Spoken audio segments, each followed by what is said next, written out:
Thanks for being with us tonight. I'm Caroline Dade in for Amber. And I'm Brandon Taylor. We come on the air tonight with breaking news. A jury finds a Wisconsin Department of Justice agent charged with endangering safety not guilty.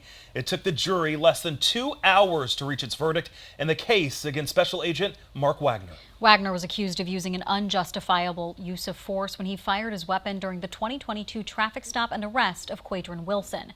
Dane County Sheriff's investigators say Wilson did not have a gun at the time of the incident and was hurt during the shooting. Rachel Perry has been in court all day following the verdict and closing arguments. She joins us live from the courthouse with a recap of today's proceedings. Rachel.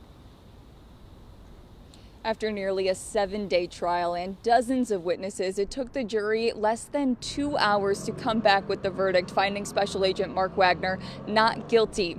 Today started with closing arguments from both defense and state. For a guilty verdict, the state had to prove beyond a reasonable doubt that Wagner's actions were reckless and endangered the safety of Quadren Wilson, creating a risk for death or great bodily harm. The state argued exactly that, claiming Wagner did not need to fire his gun and his actions weren't justified.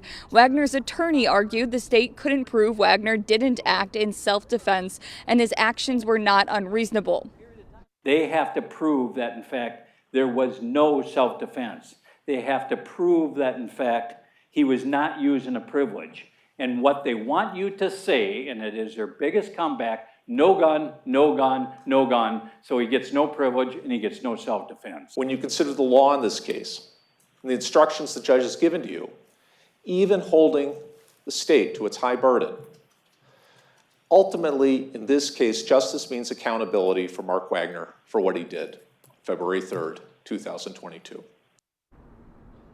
I tried speaking with both prosecution and defense after the verdict, but neither made themselves available for comment. With today's verdict, the case is now dismissed. Reporting from the Dane County Courthouse, Rachel Perry, 27 News.